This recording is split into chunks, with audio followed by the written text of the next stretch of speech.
I was so dumb, but I hopped on a plane, almost drove right back to the 541. Shitty U-turn on the freeway, you turn me from a fiend to a way to you fun. I can wait in the sun for a little, but it's been real gray, and tonight it's a nice C1. I can wait in the cold for a while at the Hail to the victors valiant, hail to the conquering heroes, hail, hail to Michigan, the leaders and the best. Hail to the victors valiant, hail to the conquering heroes, hail, hail to Michigan, the champions of the West. Go Blue! Go Blue! Go Blue! Welcome to the podcast, everybody. That's how we're going to do it, apparently, even though Oregon clearly had the best day out of any college football program in the world today. It is Thursday. We are on Twitch right now. This is the Sports Brewery. I am Alex at TSB Pod. He is Ski at TSB Ski. He is King at Jeromny. King was the one doing the singing. Twitch.tv/abrog87. If you want to watch those live streams, also check out YouTube. That's where I post them if you miss them. So before I get too far, the movie for Sunday, it is my movie this week, and it is Office Space. So it is on Max right now, so watch Office Space. Listen to us talk about it on Sunday. I have a bit of a history with Office Space in my old job. Did Steve Tannen ever watch Office Space? Did he ever get to it? We'll find out on Sunday. It's professional podcasting right there, boys. So Michigan won the national championship, beating Washington. Thank fuck. I think for all people, you know, around the Oregon program, all people who root for Oregon, I think everybody breathed a huge sigh of relief. It wasn't really close, but They had second half. If they scored to open up the second half, could be a whole different game. But yeah, once they didn't, they couldn't stop the run. They had their chances. They just weren't able to. They weren't able to do it for. I was going to say for whatever reason, it's because Michael Penix got his ass handed to him the entire game because Michigan's defense is really good. But on top of that, Oregon today, so I mean, just the whirlwind of the last couple days of coaches getting fired, coaches retiring. Part of that was Nick Saban retiring from Alabama, the best college football coach ever. I think there's no real argument there. But there's no old timey guy that ripped off like 6 or 7 in a row or some shit like that. Like the Army coach, Army like back in the ops. Yeah, that's I don't think so. I don't know. Correct me if I'm wrong, but I think so. Yeah, go ahead. I've got a 2-part question. Was this the biggest 24 hours in the history of sports? I think it's pretty close. I mean, lose just those 3 coaches, period, going out at once. Wasn't there the 30 for 30 where like the OJ chase happened, and then the NBA finals and the NHL finals and the NHL finals? Yeah, I don't know, man. Yeah, yeah, that's a producer who was from New York. It was like, we need to fit Mark Messier in here.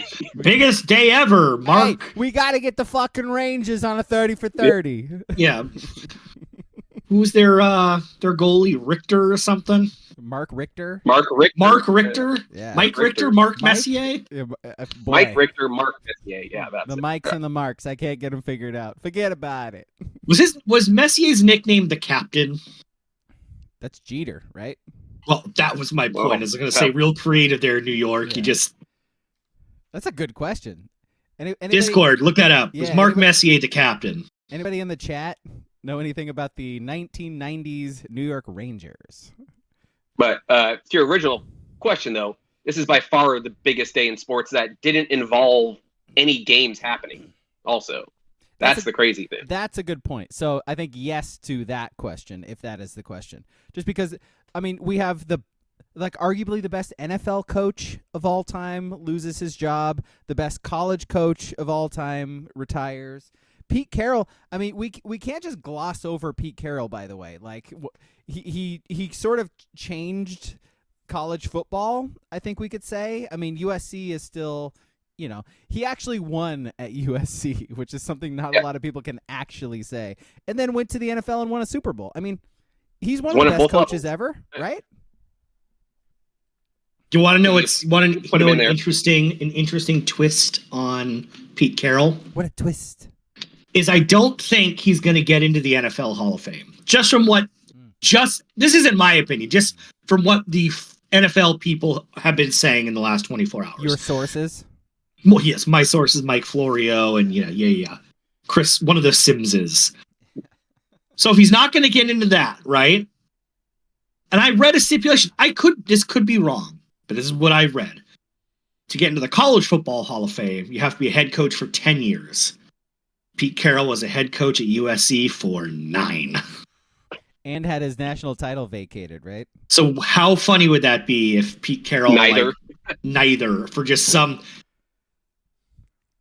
That's a rule. He's a rule changing guy, at least. I think they'll get him in on at least one of them. No, they will. Because it was a couple of years ago. They got Howard Schnellenberger into the College Hall of Fame when he technically didn't meet some criteria. I think it was like win percentage, and they were like, "Yeah, he coached at 2 different schools where he like invented the football program." So, like, of course he didn't have. But so they'll bend the rules, but. Booble asks if your King's work or if King's source works at KVal. Oh man, that's a bad day for the old cameraman or whatever is Cameron. Yikes! Cameron. So part of the last 24 Cameron hours again. Cameron, nice. Cameron. Flash forward to our list for today, maybe. I don't know. Cameron. Well, definitely not. No. Definitely little early. Yeah. So so we are doing this live on the 11th, and we just found out today that Dan Lanning is going to stay at Oregon and not go to Alabama. But yesterday, on the 10th, there were a lot of quote-unquote reports. I should say one report on KVal, and the rest of it was all on Twitter. Of people saying that Lanning was in Tuscaloosa, he's already gone, he's agreed to a deal with Alabama, and then somebody on KVal decided to report what they saw on Twitter as actual news, which is unfortunate because as we sort of found, by the way, get in our Discord, Sports Brewery in the Discord, we'll send you an invite if you want to. We just got Jonathan Adams in there, guys, so I mean we're a pretty big deal. But as we sort of learned over good president. As we sort of learned in the last day or so in the Discord, a lot of those quote-unquote reports and people saying that Lanning was in Tuscaloosa was people trolling on Twitter, trying to get people riled up, and it worked in a really big way.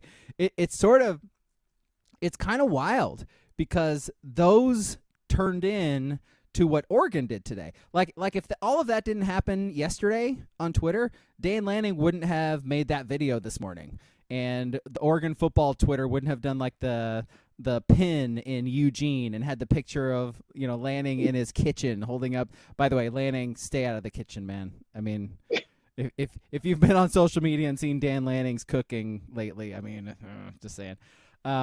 Stay out of the kitchen unless you're going to hold up that one and let everybody know you're actually in Eugene. Can I actually say something about his steaks? Please do, man. Yeah. I wonder what percentage of people who lined up online to dunk on those also eat their steaks well done.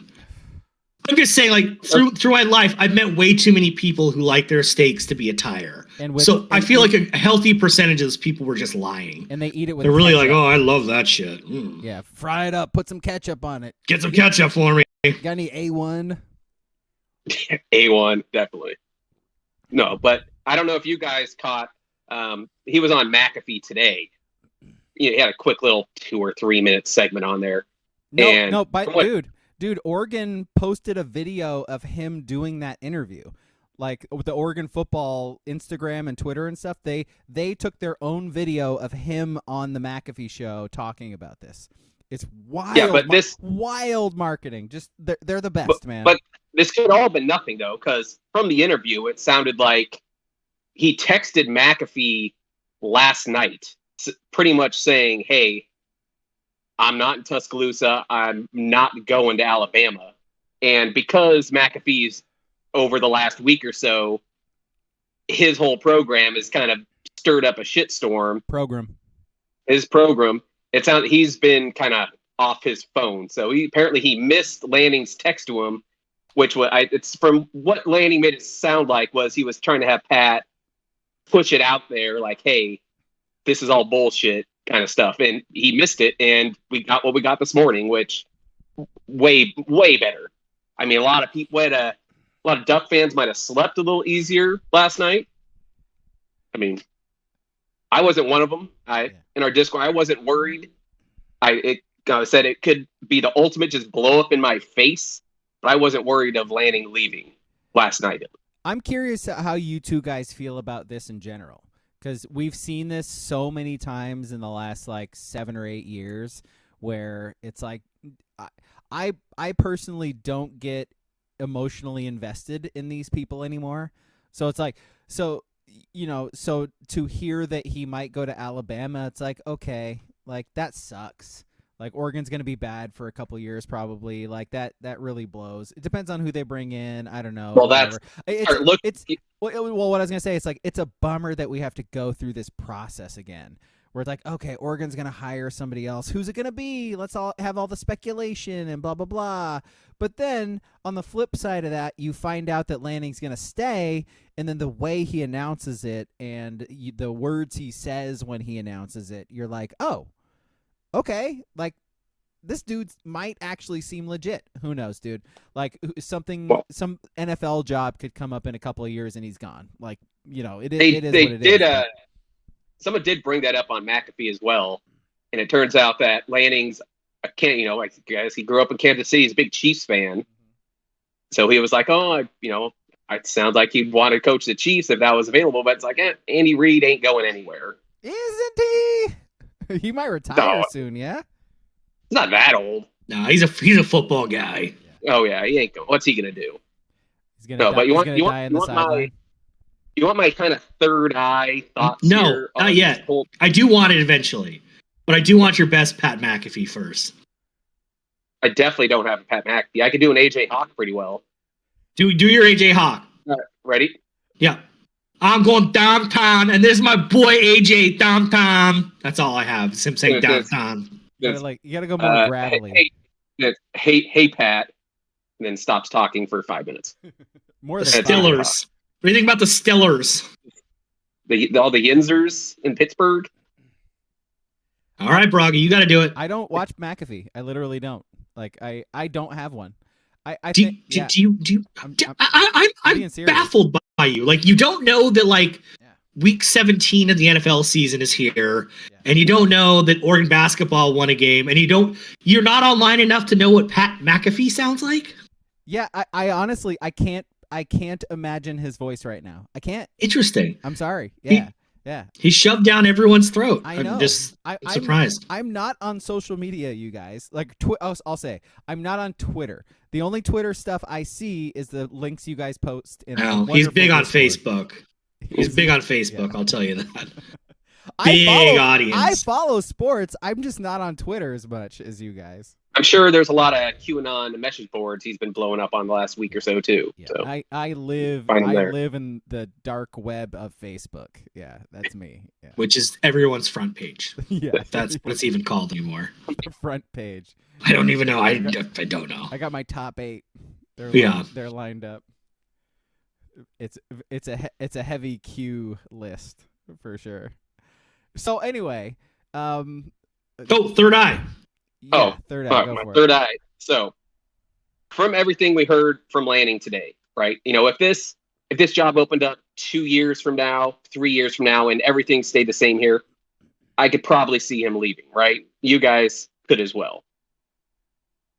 Of course. Next year, with the team they have, and just with, we're so far away from the next season starting, but just on paper, how the other teams look, how the Ducks roster is going to look, there's a real chance they could win a title. And if Lanning could win a title in the next 3 or 4 years, I don't really see him leaving ever unless it's going to the NFL. I mean, if you look what happened with Dabo, I mean, Dabo wins there in Clemson. He's not going. Like, they brought him up for. He's not. No way he would coach at Bama. It's one of those jobs now where if he wins and cements himself, I don't see him leaving. Was it you who said that in the Discord, King? Where it's like all it's going to take is one. Like all Oregon has to do is win one title, and that wasn't me. Okay, well somebody said that, and I sort of like it's like yeah, like if Lanning wins one title here, it's going to totally change the perception of Oregon and the perception of what it is to be the head coach at Oregon. So he wins one, it's like, okay, now all of these really good recruits, now the program, now everything has more legitimacy. And it's like, okay, well, now staying here is not sort of like a foreign thought, you know? Now whenever a new job comes up, Oregon's head coach is no longer going to be the top candidate because Oregon's going to be the place that people want to end up. But it really is going to take a national title to do that. Well, yeah. That was that Clemson run they had. Yeah. That's what it was. That cemented Dabo there because they weren't good before then. Yeah. He gets that, and now, like I said, he's retiring there. I don't see him coaching anywhere else. Yeah. And then King has brought it up before on here. He brought it up in the Discord. When we looked at coaches leaving, when we looked at Cristobal and we looked at Taggart leaving, if you look at their family, King said, Cristobal's wife wanted to be in South Beach. She wanted to be nice. Taggart's wife hated it here. She did not want to be here. If you just see the stuff from Lanning and his family, they're fucking hiking to Butte like every week or out fucking hiking somewhere. It seems like they actually enjoy being here as well. Well, I think part of it is, I think a big part of it is how nomadic he was in his first 8 years of being a football coach on that journey, where, like he said, he's lived in 8 states or whatever. So I just don't think they don't have, all things being equal, maybe they would rather live in LA. You know what I mean? But they don't have that one pulling attraction. Clearly, it's pretty evident even before, 36 hours ago or whatever, when the rumor started coming out. It's been kind of apparent that they enjoy living in the Pacific Northwest, which not everyone does. And I totally get it, because for 4.5 months, it's bleak as hell. But so is the Midwest. Yeah.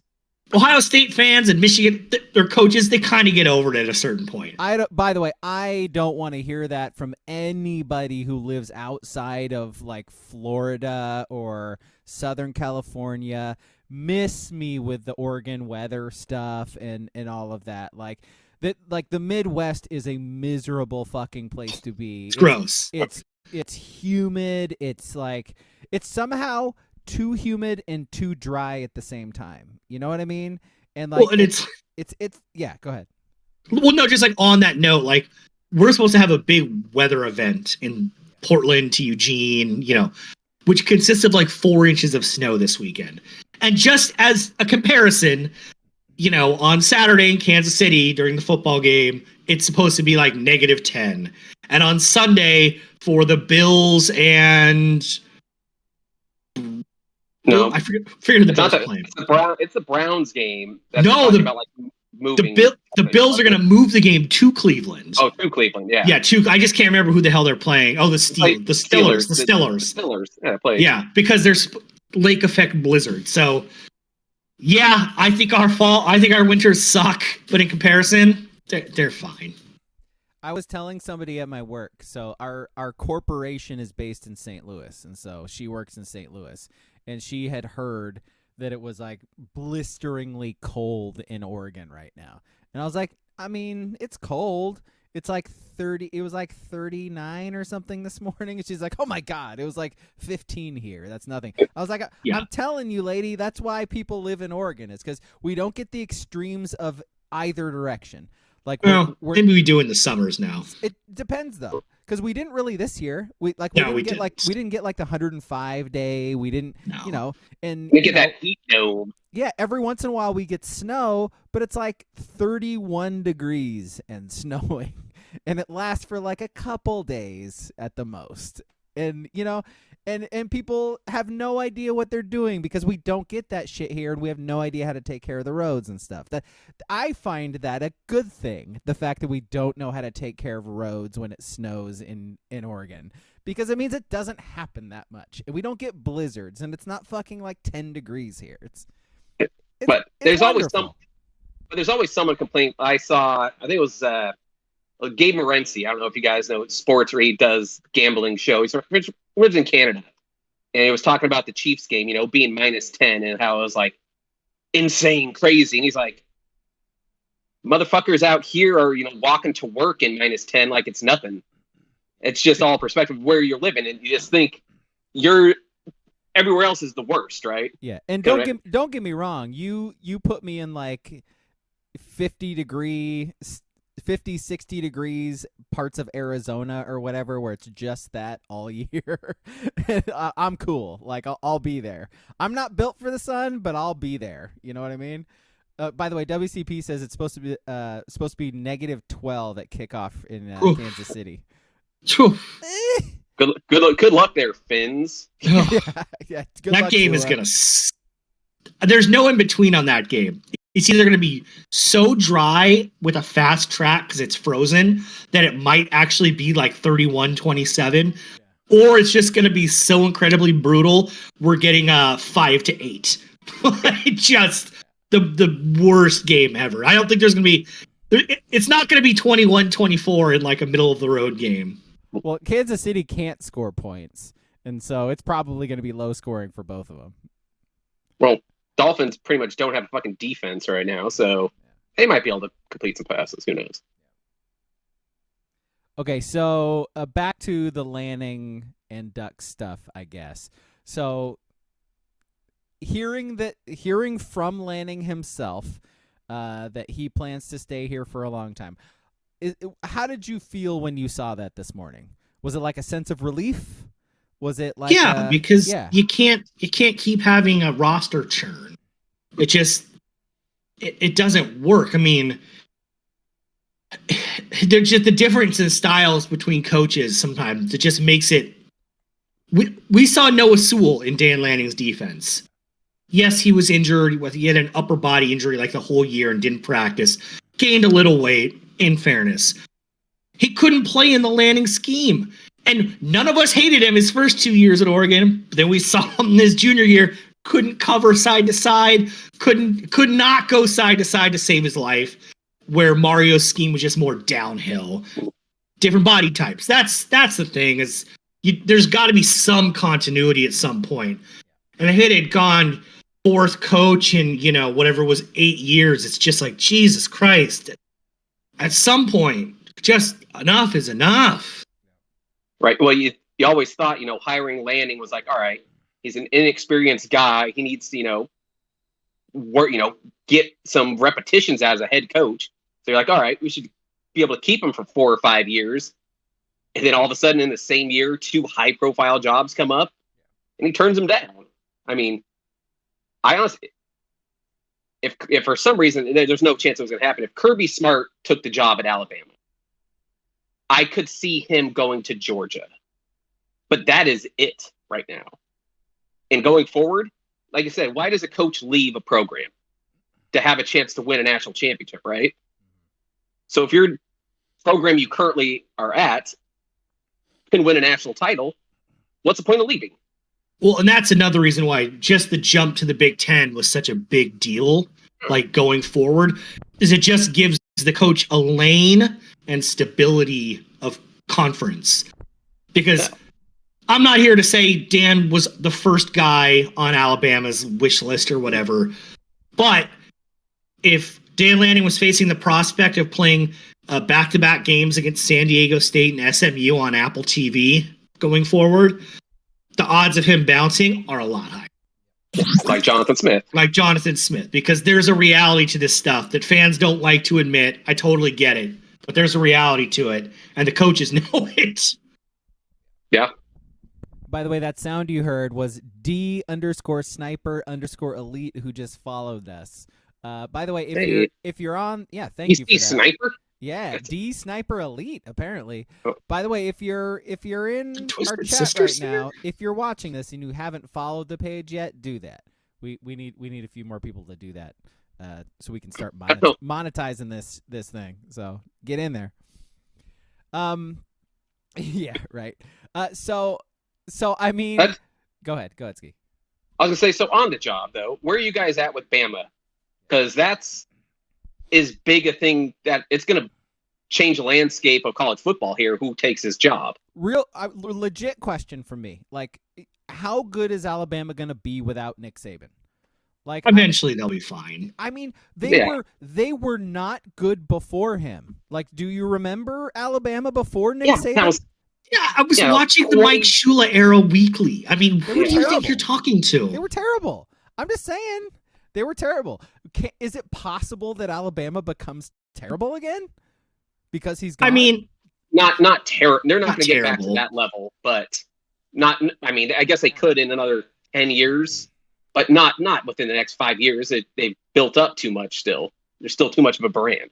Just the shit thing with taking that job is, let's say you're there for 9 years and you win 2 national titles. Loser. Loser. Bum. Couldn't handle the pressure. Just could not. It was too much of a grind for him. Go back to the Sun Belt. Yeah, you won 2 titles, but the first one you inherited the roster, and the second one, it was you got lucky on a quarterback. Like, you can already see the talking points, blah, blah, blah, blah, blah. I wouldn't want to be the guy who comes after Saban. Yeah, now, look at what I just envision them losing 2 or 3 games every year now. Don't lose the fucking Iron Bowl, otherwise that hot seat's gonna be real fucking hot quick. Yeah, all of a sudden the Iron Bowl matters, right? Like, well, look at Day up at Ohio State. All the shit he's getting. Losing to Michigan, losing to Michigan, gotta be Michigan. And those fucking crazy Michigan fans have him on the hot seat. Like, for as great as Urban Meyer was, he wasn't there, and he wasn't as good at Ohio State as Saban was at Alabama. So, Godspeed to whoever takes that job. Your life will be great afterwards. You will be taken care of financially for sure. I just think that's a tough job. If you win one, winning one, I mean, one's a fluke. You got to get 2. No, but my thought is, because if you look at who's up, or we don't fully know who it is, but what we hear is like DeBoer, Norvell. If DeBoer leaves, Washington's dead. I mean, who are they really going to pick up? Especially right now with all of their really, because DeBoer hasn't been like doing really good recruiting with Washington, and they just lost all of their good players to graduation. So him leaving, Washington's right back down. DeBoer is a great coach. I don't think he's a great recruiter. He's not. No. So if you go to Alabama kind of recruits itself. But if Norvell leaves, the dominoes that are going to fall, because for sure Deion is going to be the first one to jump at that Florida State job. They don't. And then all of us, they don't like him. You're trying to say they're not going to take Deion? They don't want. No. There's a contentious divorce. Ask Deion. If you look up recently, we're talking even like this football season. Hey, Deion, as a Florida State alum, he goes, no. I am not a Florida State alum. I'm a blah, blah, blah alum. Those 2 parties do not get along right now. They could get better, but they haven't got along for quite a while. So you're saying it's not good enough that if that job opened up, he's not jumping at it instantly? I don't think they would. I'll say the back to DeBoer. I think the recruiting aspect is why I don't really buy that. What people are saying about Alabama wanting him or Alabama offering it to him, because I do think he's a really good football coach. I mean, I think that's been apparent, but there's a level, like there's a line to where Alabama sells itself. You can get to this at this point, but at some point the 18-year-old kids have to like the guy, and he's a boring motherfucker. And I'm not convinced that, high school kids really want to go play for him. I don't know. It's just been apparent in his recruiting the last couple of years. Like, his best players this year were there when he took over the program, and then he brought in Penix from Indiana, but who? I can't remember if I dropped that stat in the Discord of the 22 starters on offense and defense. Do you know how many are guys that DeBoer brought in with him? Well, like 1 or 2? I don't know. 4. It was 4. 4. But 4 out of 22. That's not a lot. He had guys starting who played for Chris Peterson. Yeah. For multiple years of Chris Peterson. Multiple years. They had 9 6-year players. That is insane. And that's something that's going away. And I'll sound like a hypocrite because Dylan Gabriel's a 6-year player for Oregon next year. But that's an advantage they have this year that they will no one's going to have going forward. So on that note, did you see Tua's brother, Tulia, hitting the portal with 0 years of eligibility? What's he doing? Just like, yeah. He thinks we're still in like COVID times. Like, I can get a year still, right? I can get another year. Give me an 8th year. How can you enter the portal if you don't have any eligibility? Yes. How is that a thing? He's Look, there. Hey guys, he's in the portal. I'm entering the portal. Fuck it. Yeah. Let's get that NIL money. You know what? I'm the same as Tungo Vailoa. Amazing. So I think Alabama interviews DeBoer. I think if he's going to get hired, they're going to have to hear a plan from him that includes, here are the coaches I'm bringing, and they are really, really good recruiters. So I'm going to be the closer guy, but these guys are going to do most of the legwork because he doesn't have it. He just doesn't. It's Alabama. You get, if that was just Saban or was that the program that brings in the elite coaching talent too? Alabama's recruiting against Georgia and recruiting against all these other like high level programs. And if it's gonna be him doing it, I don't think that's enough. I don't know. No, I don't know. And I mean, you can see why. I mean, I don't fully believe that their first choice was Sark, but if it was and he turned it down, I don't blame him either because now he's in the SEC as well. I think it's an even playing field recruiting wise now. But I do have like a long shot guy who I think Bama should look at. I don't know why if they haven't or will. How do you not look at Cliff Kingsbury? Don't get out of here. If you want someone that could recruit, hey, Ski, get along with them. Hey, Ski, maybe they should hire Kiffin. Ski, what do you think about them going after Kiffin? Ski, stop it. They can't get Kiffin. He ain't going. He rules Ole Miss. Yeah, why would Kiffin ever leave Ole Miss? Like that? No, there's no reason to. It's getting the paid a perfect spot. shit ton. Yeah. Oh yeah. Gets to wear those white tracksuits and throw his clipboard and it's perfect. Yeah, coconut up. Attaboy, Booble. Yeah. All right, so back to the recruiting aspect, I guess. Also, another reason why today was a really good day for Oregon football is they got the number 1 wide receiver transfer in this class, the number 1 wide receiver coming out of high school in 2022, and the number 6 overall player coming out of high school in 2022 in Evan Stewart, wide receiver who is transferring from Texas A&M. He had 38 catches, 514 yards, 4 touchdowns last year. As a freshman, had 53 catches, 649 and 2. He's really good, and I think was sort of limited by the fact that he played at Texas A&M a little bit. I sort of get the sense. Look, Oregon's wide receiver room is stacked with really good players right now. So I don't know that he's going to do much more than he's been doing at Texas A&M the last couple of years, just based on that. But this is a really good get. And the fact that it comes on like the heels of Lanning announcing that he's going to stay at Oregon this morning, it's the cherry on top, right? I mean, did you guys want to fill another portal spot with what potentially could be coming out of Alabama? I mean, Potentially, I don't. Is depends who the Oregon coach is. So is Oregon going to be cutting players from their scholarships? Because I think they're way over right Yeah, now. they are They way gotta be. over. Yeah. They are way over. Yeah. They'll figure it out, but They always do. But They yeah, always you do. don't pick up a guy and be like, oh, we actually can't put you on scholarship here, bud. Sorry. Yeah, coaches used to.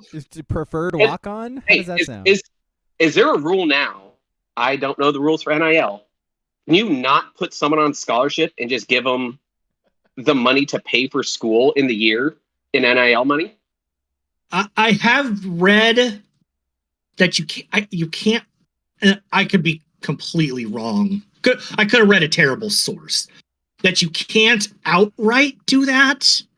Like that can't be in the contract, but it's a way teams are now getting like really good kickers and punters to come and not take up an actual scholarship as they figure out a way to get them some sort of grant aid, and then they do an NIL type deal with them. But again, I could have read like shithead 69 on Reddit. I don't remember where I saw it. So. I feel there needs to be a rule in there for that purpose, because otherwise you could game the system bad. Yeah. Follow-up question. Asking for a friend. Can you use NIL money to pay off players to go away? Yeah. I mean, if Dion did it, if he didn't do it last year, then you can't, because he would have found a way to get rid of players. No, Dion. I'm a little nervous that Oregon's going to go that route where they're going up to players and just being like, "You're not good enough. See ya. You're too soft. We don't need you in this program," and just like kick rocks. I think spring practice allows schools to be a little more. You just put them at 4 string and they never get reps. But goddamn, they sure are doing kickoff duties a lot. Yeah, they get the message. Go bust up that wedge, Billy. Yeah, they get the message. Yeah. They get it. We're gonna work on it. We're gonna work on in case we go up against a wing T here. We're gonna put you on the edge. You just got to go cut the lineman every time. A bunch of them are about to get the Chris Hudson treatment. Like you're gonna get one snap against Utah. Enjoy.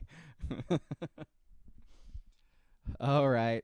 So again, we've talked about it the last couple weeks. Oregon's offense is pretty stacked. Ferguson coming back too. I mean, it's Cornelius announced he's coming back. I think everybody who's borderline, like who got an evaluation, feels the need to do like an Instagram post that they're coming back nowadays. So pretty much everybody did that, which pretty much everybody did that for Oregon. So everybody but Bucky is coming back, I think, and Franklin. In terms of guys, and who could have come back, yeah, and Powers Johnson too, yeah, and Kyrie Jackson.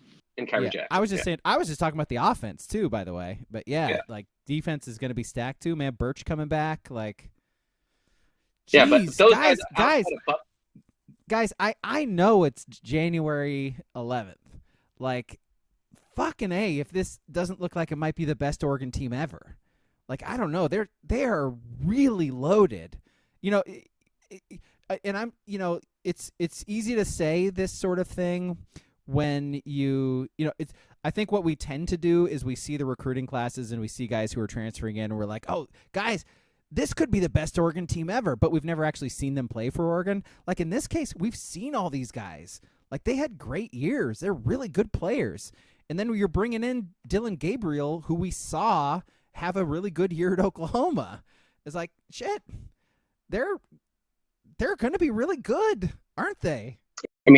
I mean, Lanning did bring in like the number 1, number 2, and number 6. What I don't know where he was in the portal rankings here, which is nice. But it did, from watching the national title game, and watching Georgia as a whole, it's made me come to realize that I hated Cristobal, but at least his idea on defense stuck with me. And then watching this is, if you get a really good defense, you got a real good shot of fucking winning. Because that's what it takes now. And then you add in a good offense. But if your defense is good, they shut down Washington. They just Odunze, all of them, shut them down. Yeah, got pressure on Penix. I talked about that a few weeks ago, right? It's like they're doing the 49ers formula. It's you build from within, like defensive line, linebackers, you beast people. And like if you can control the front, and good offensive line play too. Like if you can control the line of scrimmage, you're probably going to win most of your games. And that's why we've seen Lanning attacking in recruiting, in portal, and just his overall scheme he wants the team to be is that. And his attitude. It's Mario's idea, but with guys being fast and good, as opposed to just big and lummox is just going to move the ball 3 yards at a time. No, we're going to blow motherfuckers up and go side to side and tackle. I was very impressed because, like I said, I hate Michigan. I hate Corum. I hate J.J. McCarthy's a fucking joke. I hate him. But that defense was legit. Extremely, extremely good. And that's how you win championships. Yep. By the way, I don't remember. I might need you guys to help me, like, what we did for lines last week. Like, because all we did was pick the national title last week, right? Yep. Was that it? And then you had, like, the 17-point. Yeah. Star pick, yeah. Yeah. I don't remember who we picked. I picked Michigan. You picked Michigan. I don't remember. Usually I write them down and everything. I'm pretty sure you picked UW, and I was like, I liked UW with the points, but out of spite and chasing, picked Michigan. I think King picked Michigan as well. I mean, it didn't matter. So right? we went. I mean, I was so far ahead that it didn't matter, but I was just curious. I didn't even write it down. We didn't write it down. I didn't even write it down because there's no point. That's awesome. Yeah, do we have anything to actually talk about with the national championship game itself? I mean, something I didn't appreciate was Penix, acting like the injury was worse than it was, like because he's had that injury like for 3 months essentially. So we've heard he's had that same injury for like 3 months, and all of a sudden he can't lift his arm up, and he's taking soft hits where he's not even really hitting the ground and like can't get up and like crying to his teammates and stuff. It's like, come on, bro.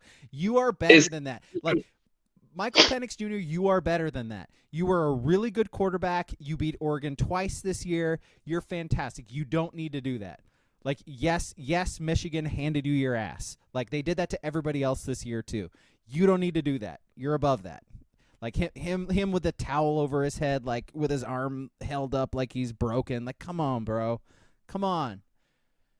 No, I'm not going to allow that. We watched Draft Day, what was that, like 3-4 months ago? Remember the whole thing with the quarterback in there that he was like scared to get hit and it was like soft and like no one picked him up? I wonder if it's like Draft Day, are people going to look at Penix in that title game for the NFL draft and be like, ew? Or they actually think it was a legit injury that, I if your calf playing hurt. I think NFL people are probably going to look at the knees more than they're going to look at that stuff. Just the surgeries and stuff like that. But I don't like it as like a character thing. But maybe that's just me. Boy, big boomer energy. My guy, I fucking hated it. I don't want to be the one to break it to you. I don't want to be the one that breaks this to you.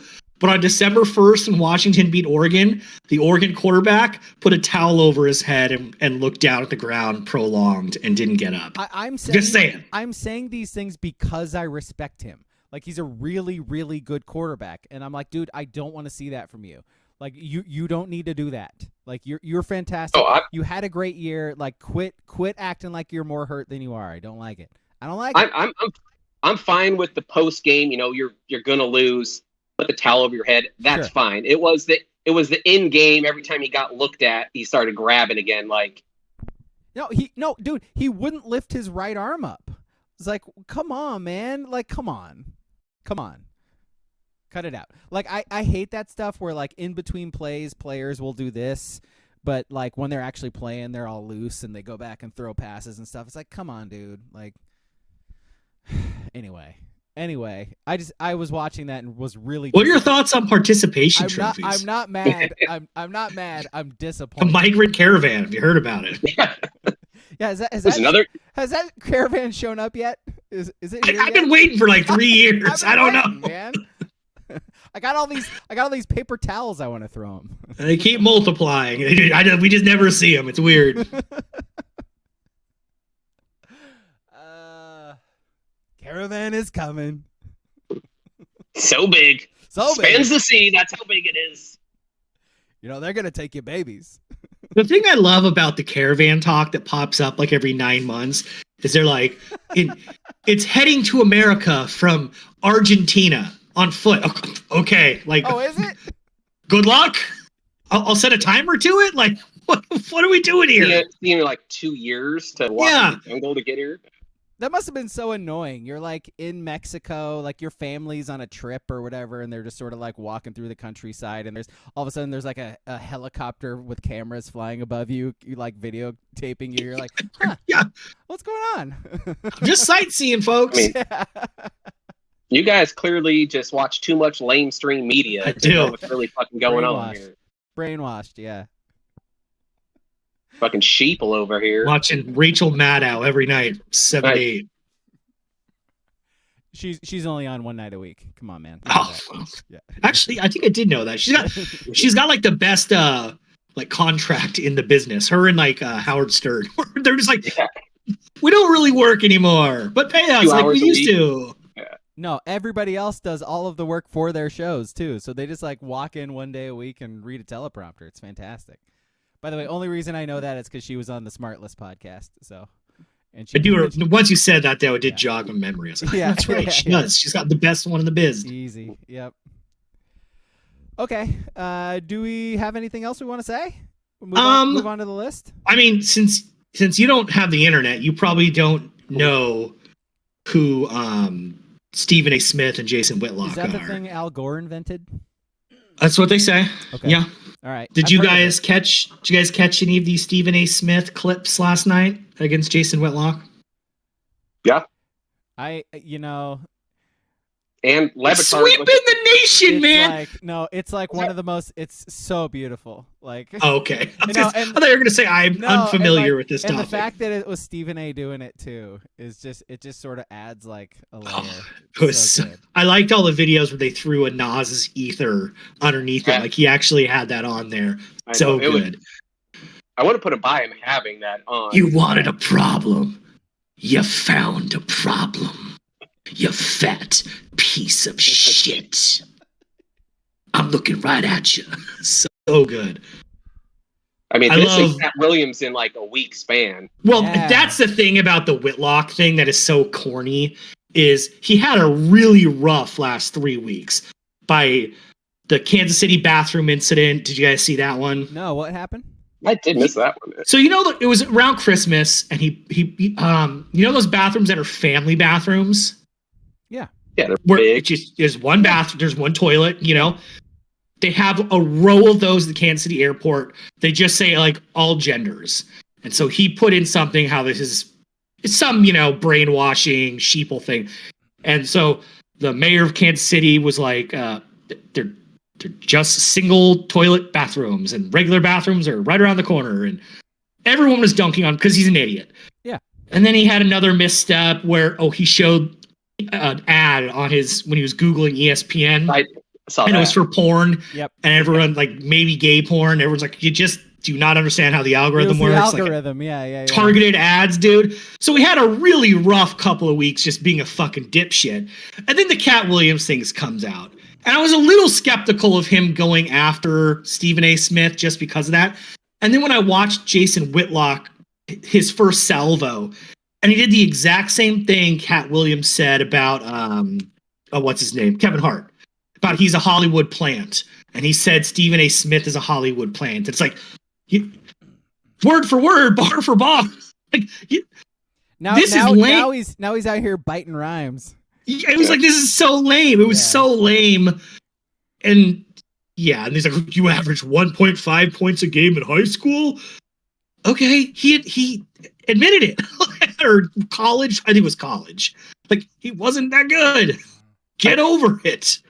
I can't remember who said it. Someone came out and said they're making fun of Whitlock about how fat he is, and like he's jealous of people that could walk upstairs because he's so bad he can't walk upstairs. That video, I saw that clip. Yeah, I don't remember who it was. But you start walking up the stairs with him, and you look back, and he'll just be like, me. Yeah. Whitlock fucking sucks, man. He's sucks. The worst. It was such a weird thing, this coming out. Like, it's fantastic, obviously, but like Whitlock is so not on the radar anymore. Like, I think that's the point. Yeah, but Stephen A's was big with that of like how everyone knows he's a piece of shit and full of it, so now he can't get on anywhere. Well, just listening to it's like here in Oregon with Dwight Janes.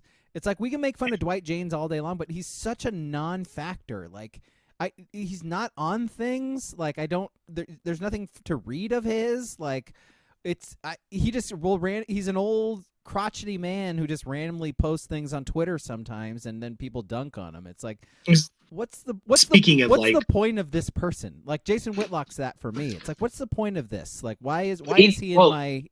Because he's trying to go Michelle Tafoya and currently now Sage Steele. They're trying to get in that right wing sphere, and oh, he's in it.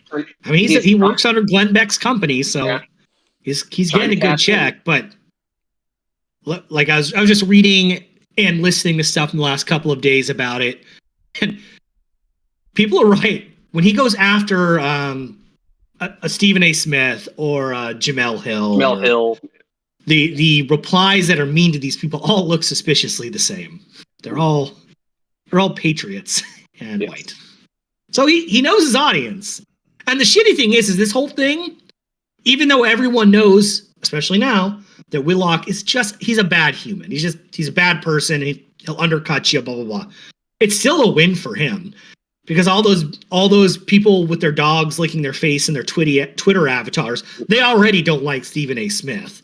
No. So if they were just now introduced to Jason Whitlock, he's the savior too. So it sucks that people can still win that way online, but that's the way of the internet. And even though everyone knows he's a big fat loser, he won. Stephen A. Smith won too. He did not lose, but they both made out better. Yeah. And speaking of like Dwight Janes, Oregon sports personalities. Scrolling Aaron Fentress's replies today, and he's in every big college football writer's mentions. Was he offered? Was it an official offer? Did he turn down an official offer? He wasn't officially offered. My man, you have not covered the Oregon football program since pre-COVID. Move on. You have not covered a practice since like Herbert's junior year at Oregon. Leave. Cover the Blazers. That is your beat. That the Oregonian threw you a life raft 4 years ago to get back in the business. You don't cover Oregon football. Mark Helfrich is not employed anywhere. His entire staff is now retired. They were not getting the job done. The landscape changed. I know I'm beating a dead horse, but I'm just reading it. It's every On Three, Bruce Feldman, Andy Staples. Dude, enough. Of course, Lanning was not offered the job officially because you want to know what? Programs don't offer the jobs to people that are going to say no or might say no. It's very rare. And then you make an offer. The back channel with agents. We all know how this works now. Don't be obtuse. Like, Jesus Christ. Oh, it just drives me nuts. He's in there. Oh, I don't care. He'll still be gone in 2 years. What? Oh, what? Him and James, I've said this before, they're like the same personality now. James is just 30 years older, and it makes no sense. Let people enjoy things in the state. Just let it breathe. It has nothing to do with you. You don't cover the team. It's just wild. He's like an OnlyFans chick that just like inserts her shit to try to get traction under like. How about me? Yes. Yeah. Do you like this? That's exactly what he is. And he's just trying to get something that hits and get traffic his way. Only Ron Fantris? There's a theme. I'll shop work that. There's a theme with all of these people. It's laziness. Well, and it's just so annoying because I'm looking at like James Crepia's timeline in the last 24 hours and Tyson Alger's. They're just reporting the news. Yeah. An Oregon fan did not make up that Lanning was at the top of the initial search. That was Brett McMurphy and Andy Staples and Bruce Feldman. They're in the game. Like when Brett McMurphy threw it out there, I was like, shit, that's big. And if I learn anything from the Mario and the Taggart thing, if Bruce Feldman confirms it, you're toast. And he never did It's real. He never said he was going to get the job. He just said he's at the top of the list, which is worrisome enough. But it was just, I don't get what they're gaining from it, because they don't even get good numbers. Like at this point with Fentress, I was reading through all of them. There was a couple where he got into arguments today, but most of the time, no reply, no like, no retweet. What are you gaining from this? It's trying to. He's trying to get his foot in the door there. To get but like you said, it's all the guy. Anyone that's an Oregon fan that kind of looks for news, those people didn't have this. Like I said, it took. Prema's the one that he didn't say anything, but he was the one that said, Lanning's still in Eugene. Right. That was like the first thing he said on the whole thing was, no, Lanning's in Eugene. He didn't fall around with all these fucker people, jump on the train, try to get traction, because I think it's just a game of if you hit it and be right, and then you gain the steam from that. So you just throw it out there, throwing darts at the board and hope you hit, I guess. That's all it is. I'm over it. That's journalism nowadays. Is that is Feldman's contact with Oregon like Rob Mullins or something? Like how does like, because his insider information has sort of spanned from coach to coach and coaching staff to coaching staff. So like, got to be someone in the athletic department for sure. I know, man. I don't know who, but in there. Yeah, I don't know. It's got to be high level. All right, let's do our list, huh? Yeah? Sure. Yeah. Oh, Steve. List idea comes from Booble. In honor of Michigan winning their first natty since 1997, top 3 songs from the year 1997.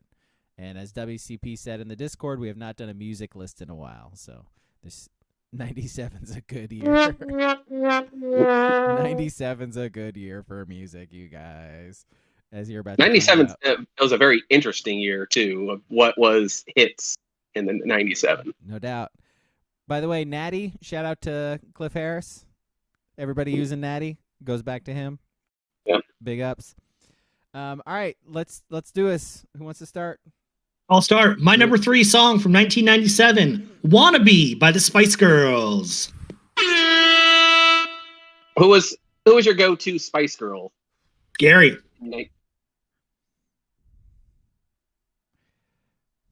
Ginger, probably. I don't know. I mean, at least we're all different. That was Baby Spice. Baby Spice. Nobody likes Sporty Spice. Interesting. I don't mind Sporty Spice, but yeah. None of us said posh, at least. True. Bex. Yeah. No thanks. Yeah. No thanks. Let's see. My number 3. I'm gonna go with Daft Punk, "Around the World." You guys remember that song? I think I listened to that song like a good 200 times in 1997. So you heard the word "around the world" a billion times. A billion times. Yep. Yeah. Around the world, around the world. Yep, that's it. That's the song. That's it. That's my 3. All right. My number 3. Let's see. 97. So I'm 13 years old at the time. Very impressionable young lad. My number 3, Natalie Imbruglia, "Torn." Ooh. Madly in love with Natalie Imbruglia. I'm all out of faith. This is how I feel. Yeah. I was gonna ask. Well, then I'm ashamed. Yeah. I naked on the floor, as we do. I'm already torn. Ski is being very vulnerable with us right now, you guys. This is beautiful. Ooh, Natalie. Oh, Natalie. Love me some Natalie. Just chasing. My number 2. Hey, hang on. Threes from the chat real quick. WCP, "No Diggity." No doubt. Yeah. And then Boobles, "My Heart Will Go On" by Celine. Yeah. Good Is that from the Titanic? Yeah. Yeah. Yes, it is. Okay, go ahead. My number 2, Inescapable. You could not escape this song no matter how hard you tried. I'll Be Missing You by Puff Daddy, Faith Evans, and 112. It's great. It's really great. Never a big Puffy guy, but yeah, that was everywhere. Was he Puffy back then, or was he Diddy yet? No, he was definitely not Diddy. Or He was Puff Daddy or Puffy Daddy. Okay. My number 2 is Usher, You Make Me Wanna. Usher.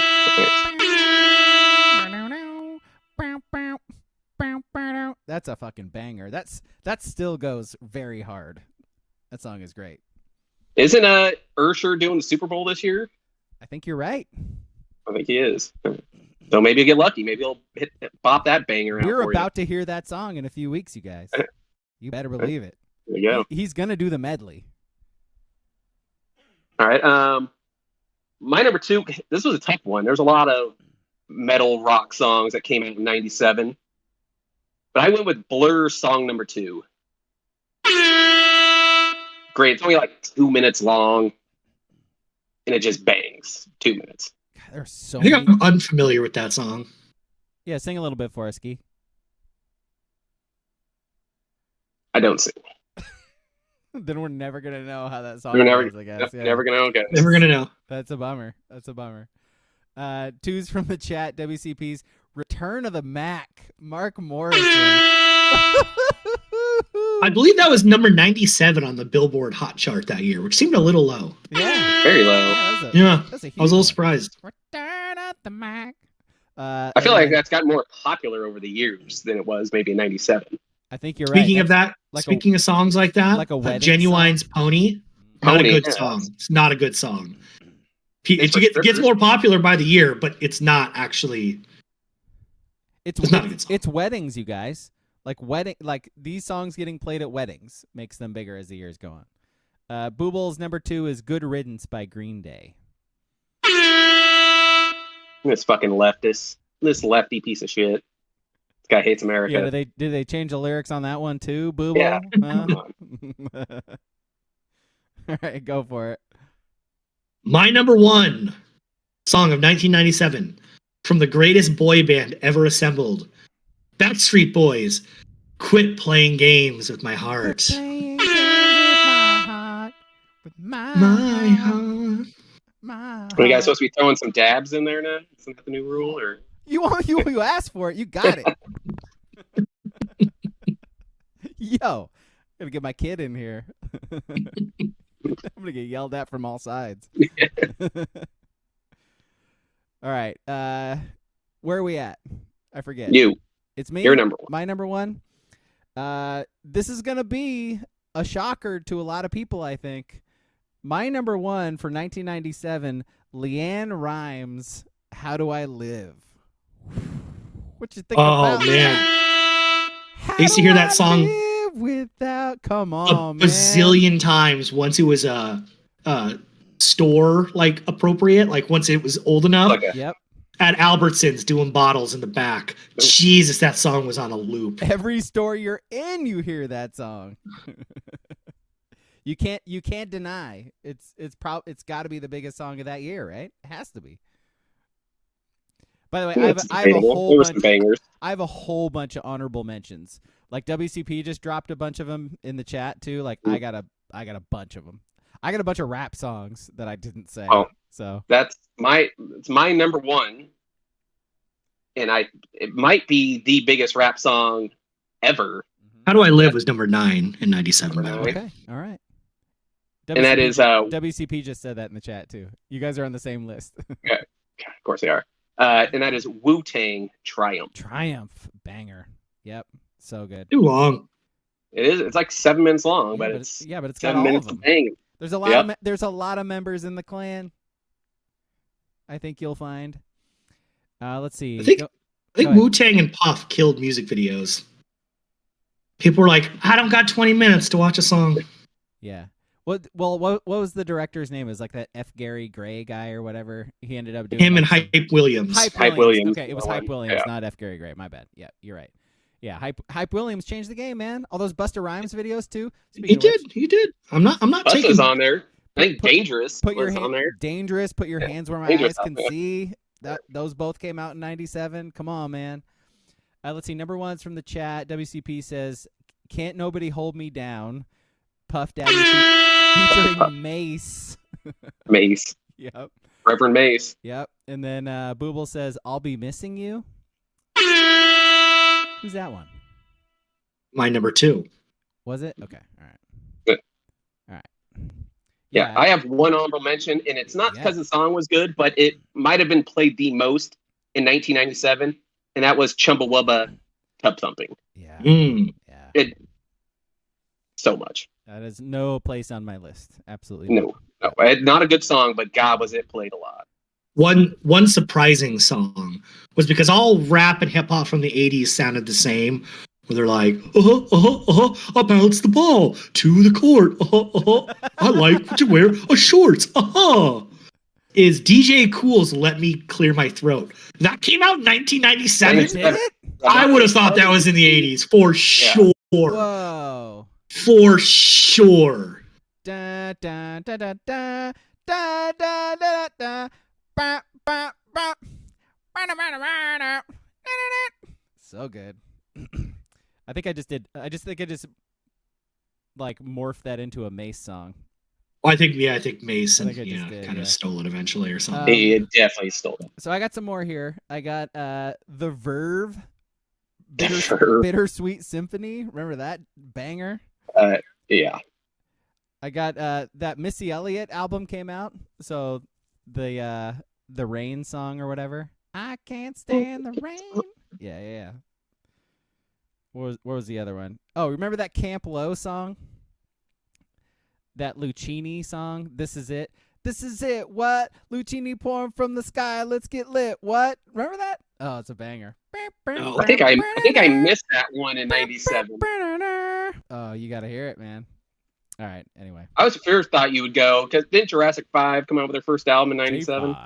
It was definitely not on a Billboard Hot 100. I can tell you that. No, it was not. Yeah. But I don't think they did. For Braga, usually I figure. I don't think it was 97. No, I thought it was. We got to Google it real quick. Hang on. Yeah, the Jurassic Crew.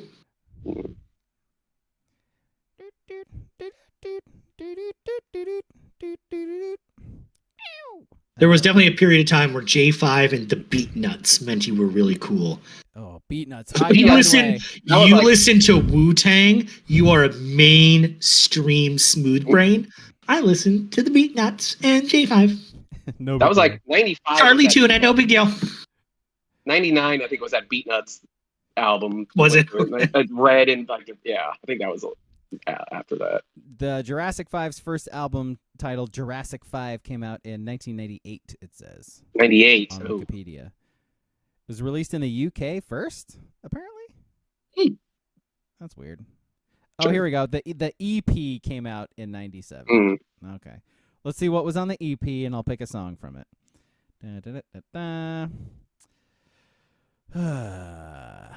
J.U. was on there. Yep. Action Satisfaction. Yep. Semi Charmed Life, Third Eye Blind came out in 97 and still strangely relevant to this day.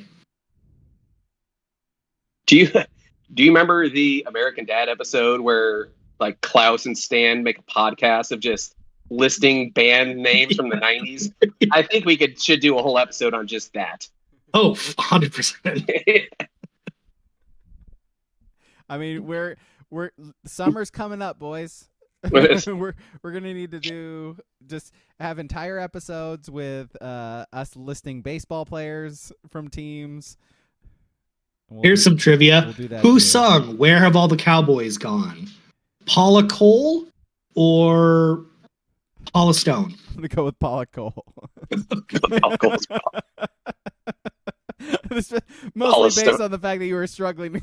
The last name escaped me. I thought you were going to say Paula Poundstone there for a second. I was like, I think that's where I was going. I think that's maybe where my... Yeah. Okay.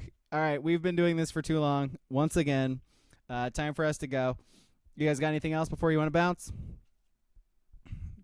Not Tonight, which ironically was the number 48 song in 1997 by Lil Kim, Da Brat, Missy Elliott, and Angie Martinez. Hot 95.7 jams. Angie Martinez.